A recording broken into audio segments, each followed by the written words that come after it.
ನಮಸ್ಕಾರ ಸ್ನೇಹಿತರೆ, ಎಲ್ಲರಿಗೂ ನಿಮ್ಮ ಅಡುಗೆ ಸಖಿ ಚಾನಲ್ಗೆ ಸ್ವಾಗತ. ನನ್ನ ಚಾನಲ್ಗೆ ಸಬ್ಸ್ಕ್ರೈಬ್ ಆದವರಿಗೆ ವಂದನೆಗಳು. ನಾನಿವತ್ತು ನಿಮಗೆ ಗೋಬಿ ಮಂಚೂರಿ ಹೇಗೆ ಮಾಡಬೇಕೆಂದು ತೋರಿಸಿಕೊಡುತ್ತೇನೆ.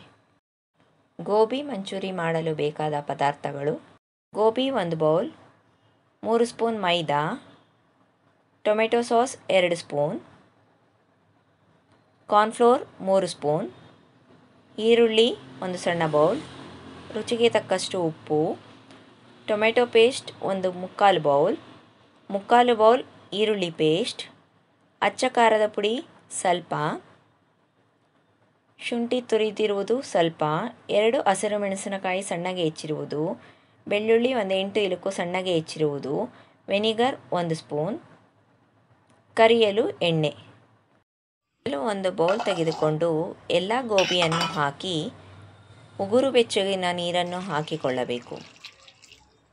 ನೀರನ್ನು ಹಾಕಿದ ನಂತರ ಅರ್ಧ ಸ್ಪೂನಿನಷ್ಟು ಉಪ್ಪನ್ನು ಹಾಕಿ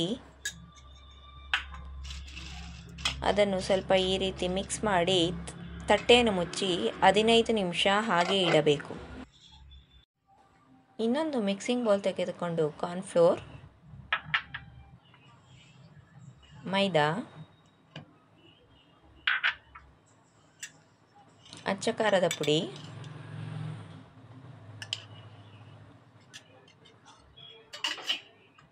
ರುಚಿಗೆ ತಕ್ಕಷ್ಟು ಉಪ್ಪು,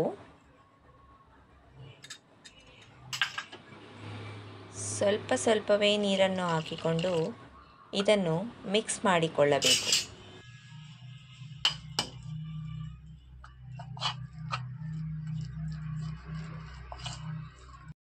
ಈ ರೀತಿ ಚೆನ್ನಾಗಿ ಮಿಕ್ಸ್ ಮಾಡಿ ಇಟ್ಟುಕೊಂಡಿರುವಂಥ ಹಿಟ್ಟಿಗೆ ಎಲ್ಲ ಗೋಬಿಯನ್ನು ಹಾಕಿಕೊಳ್ಳಬೇಕು.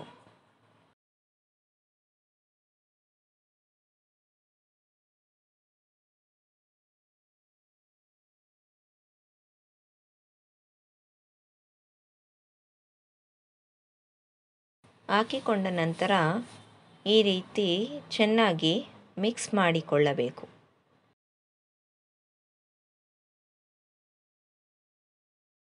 ಮಿಕ್ಸ್ ಆದ ಗೋಬಿಯನ್ನು ಒಂದೊಂದಾಗಿ ತೆಗೆದು ಕಾದಿರುವ ಎಣ್ಣೆಗೆ ಹಾಕಿ ಕರಿದುಕೊಳ್ಳಬೇಕು.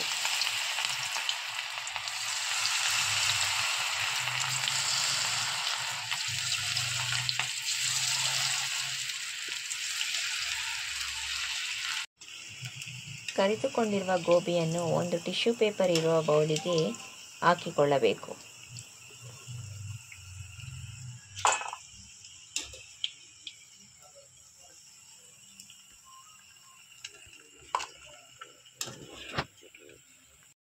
ಬಾಣಲಿಗೆ 2 ಸ್ಪೂನ್ ಎಣ್ಣೆ ಹಾಕಿ ಈರುಳ್ಳಿ, ತುರಿದಿರುವ ಶುಂಠಿ, ಸಣ್ಣಗೆ ಹೆಚ್ಚಿರುವ ಹಸಿರು ಮೆಣಸಿನಕಾಯಿ, ಬೆಳ್ಳುಳ್ಳಿ ಹೋಳುಗಳು ಎಲ್ಲವನ್ನು ಹಾಕಿ ಫ್ರೈ ಮಾಡಿಕೊಳ್ಳಬೇಕು. ಹಸಿರು ಮೆಣಸಿನಕಾಯಿ ಬೇಕಿದ್ದಲ್ಲಿ ಹಾಕಿಕೊಳ್ಳಬಹುದು. ಈ ರೀತಿ ಚೆನ್ನಾಗಿ ಫ್ರೈ ಆದ ನಂತರ ಟೊಮೆಟೊ ಪೇಸ್ಟ್,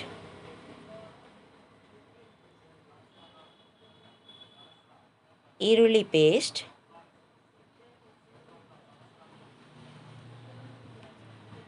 ಸ್ವಲ್ಪ ಉಪ್ಪು,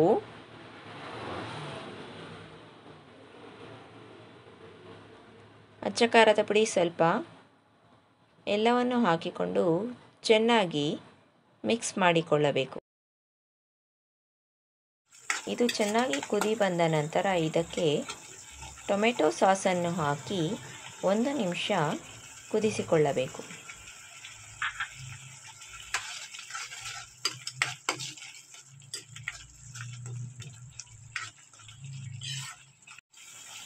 ಈ ರೀತಿ ಗಟ್ಟಿಯಾದ ನಂತರ ಕರಿದಿಟ್ಟುಕೊಂಡಿರುವಂಥ ಗೋಬಿಯನ್ನು ಹಾಕಿಕೊಳ್ಳಬೇಕು.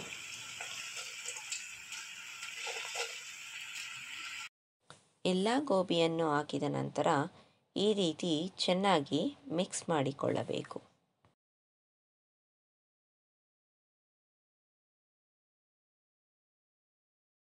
ಸ್ಟವನ್ನು ಆಫ್ ಮಾಡಿ ಈಗ ಕೊನೆಯಲ್ಲಿ ವಿನೆಗರನ್ನು ಹಾಕಿ ಚೆನ್ನಾಗಿ ಮಿಕ್ಸ್ ಮಾಡಿಕೊಳ್ಳಬೇಕು.